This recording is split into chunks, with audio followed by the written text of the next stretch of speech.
urged Jack to imagine all the noise and confusion as the anxiety he was having, and then to eliminate it from his life. Jack got up earlier and took a leisurely, more scenic route to work. Pretty soon, the morning drive was something Jack not only enjoyed, but looked forward to. Morning, Jack. How you doing? I'm fine, George. Fine. And you? Then came a new and surprising eating plan. All the carbohydrate food I want, including snacks? That's right. Because Jack was under so much stress, he could indulge, as long as the food was high in carbohydrates and low in fat. It's common, the therapist explained, for people who are tense to eat more than they usually do. In fact, well beyond their regular meals. That's why so many stressed people are overweight. But rather than reduce intake and add even more stress, the trick is to eat the right foods. Again, Food high in carbohydrates and low in fat. Frankly, I wasn't so sure what those were. That is, until the therapist designed a stress-fighting menu. Let's see, for breakfast I could have cold cereal, plain bagels, English muffins, the cinnamon and raisin kind, corn muffins, bran muffins, pita bread, sourdough. only go easy on the butter or margarine. Anything fatty reduces the intended effect of the carbohydrates, which is to increase serotonin. very light on the butter or margarine, right? I also got a good lunch menu. For lunch, macaroni and cheese, pasta salad, mashed, broiled, or baked potato, steamed white or brown rice. No late afternoon snacks? Oh, sure. Popcorn, pretzels, saltines, graham crackers, breadsticks. How about a good anti-stress dinner? Well, any pasta dish, of course. Spaghetti, rigatoni, ziti, but with plain tomato sauce. I suppose candy and sweets are out. Not really. If Jack wanted to, he could nibble on licorice, caramels, candy corn, gumdrops, jelly beans, marshmallows. How about cakes and cookies? Devil's food cake, vanilla wafers, fig Newtons, cupcakes, rice pudding. Talk about a kid in a candy store. Well, don't overdo it. We're talking a few cookies or one cupcake. That's enough to boost your serotonin levels in about 20 minutes. And keep in mind that munching on carbohydrates is meant as a short-term treatment only. In fact, no more than 2 days or so. I repeat, not more than 2 days. Use it only when your stress level is sky high. So if weeks go by and the anxiety is still there? Food is not the real answer. As the poet Homer once said, reason and sense remove anxiety, not villas that look upon the sea. Well, now that we've heard about food for the body, how about some stress-fighting fare for the mind? Homer, for example, did have a point. We're often tempted to run away from stress to some idyllic and distant island somewhere. Even if that became real, it's likely that some inner turmoil would still remain. This villa by the sea is costing me a fortune. I wonder if it's hurricane season. What if I have to evacuate? As Alfred E. Newman blithely asks, What? Me? Worry? those of us a bit brighter, of course, do worry. If not about one thing, then another. Yet some people closer in time to us than Homer have had a less worrisome attitude. Here's what famed producer Mike Todd said about money. I've never been poor, only broke. Being poor is a frame of mind. Being broke is only a temporary situation. Now that's confidence for you. If you're worried about your confidence, by the way, afraid you might look silly or foolish, consider what Elsa Maxwell, the renowned hostess and bon vivant, once said. Laugh at yourself first, before anyone else can. The ability to see ourselves in a less serious light is essential for fighting off stress. No one knew that better than the legendary humorist Will Rogers. Worried about your lack of sophistication or knowledge of certain things? Listen to Will's perspective. Everybody's ignorant, only on different subjects. Let's move on to an exercise designed to help you relieve stress with humor. Our thanks, by the way, to Dr. Barbara Makoff, author and a leading exponent of humor as therapy. Here's a few tips from Dr. Makoff on how to get some quick and comic relief. Your idea for the Baker account. Yeah, I read it. Frankly, it needs work. Look, why not just let Claire handle it, okay? Did someone really undo your day? In that case, get your funny bone tickled before the day is done. For instance, imagine the scene with your boss as if it were some absurd comedy. Hey, Claire, that's my account you've got. I'm sorry, I don't think so. It is too. It is not. is too. Is not. That does it. I'm calling the cops. To avoid stress, see yourself as a character in some wild slapstick spoof. Uh-oh, I better scram. Here come the cops. Cultivate the comic and stress-fighting side of yourself as well. But sir, Globar doesn't have any flights to Nairobi. As you talk on the phone with a demanding and obnoxious customer, picture yourself as a duck, calm on the surface, but battling like the Dickens underwater. Another tension-eating fantasy? Select theme music that describes the people and situations you deal with. The egotist, for example. Me, I'm so happy to be me, I'm glad to die. The lady killer. So, you're Kathy, huh? Well, hi, Kathy. I'm Ralph. Of course, my real friends call me Ral. The dreamer. And I'm sure we'll have no trouble meeting our goals this year. What with all the energy and enthusiasm that this company is in. At home, try and step outside those tense moments when you're this close to a major spat. Look, I'm sick and tired of being criticized. Criticized? I said your tie was crooked. Wow, quick, a dash of humor. Like what?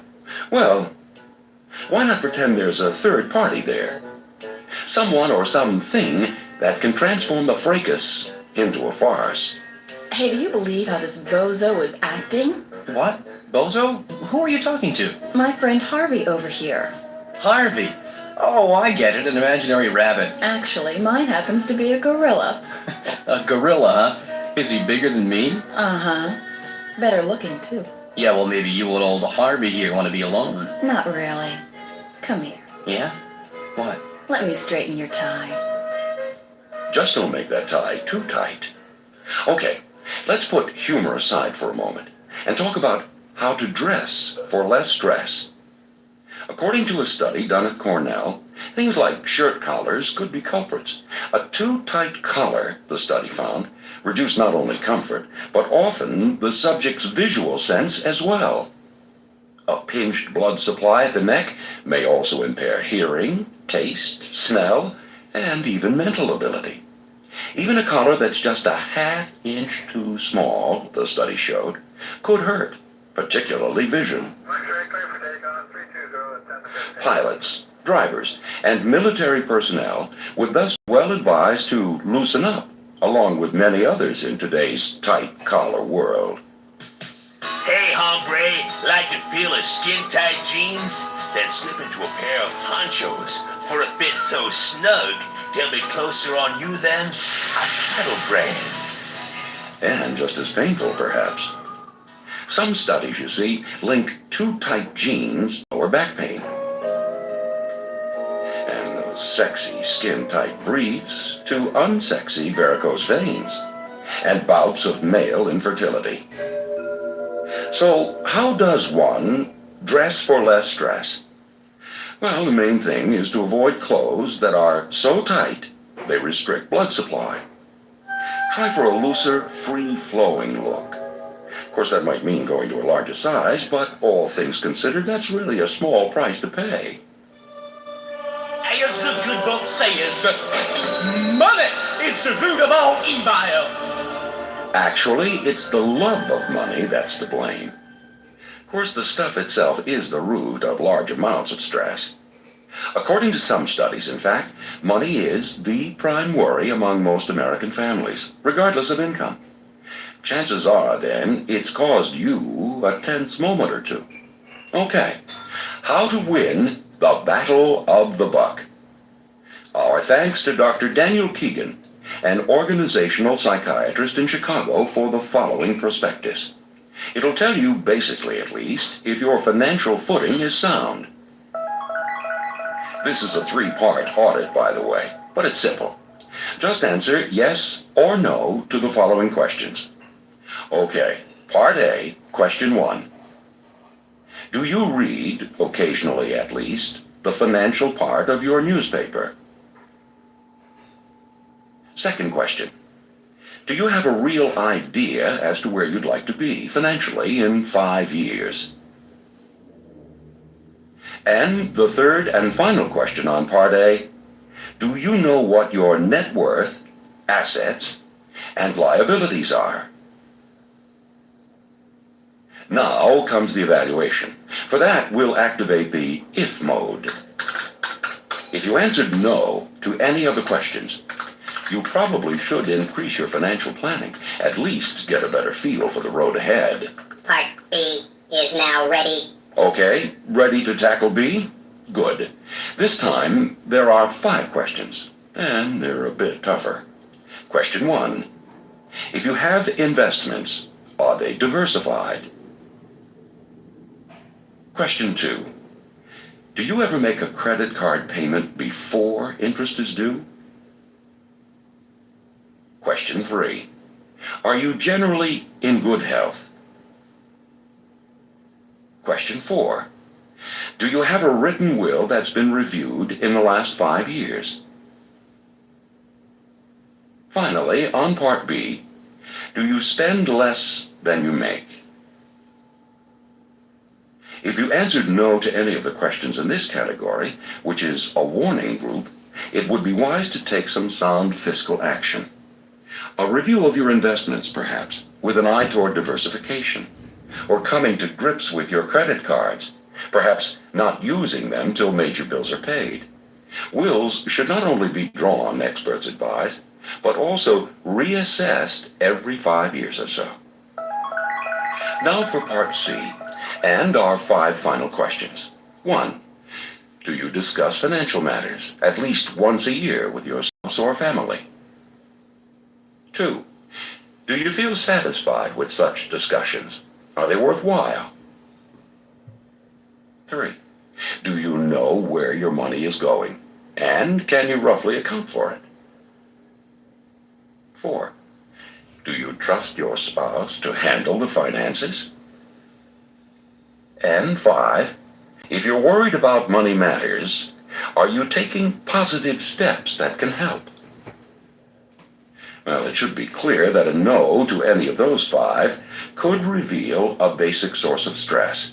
Get things handled quickly and professionally, and you've eased a primal worry, that of being financially secure.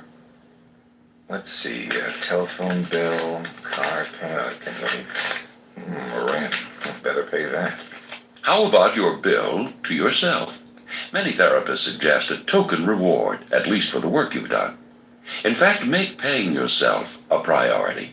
Take a few dollars from the top of each pay period and spend it any way you want. Popcorn, peanuts, get your peanuts here. Popcorn. After all, you've earned it, and it pays off in less stress. As you can see, you're not helpless in the face of stress. There are all kinds of things you can do about it, from changing your diet to changing your clothes and developing a sense of humor. Taking charge of the things in your life that cause stress, like money, can also make a difference. But when you are filled with stress, you need to know how to diffuse it. Turn this cassette over to side 2 and learn some techniques that will send you to Cloud 9.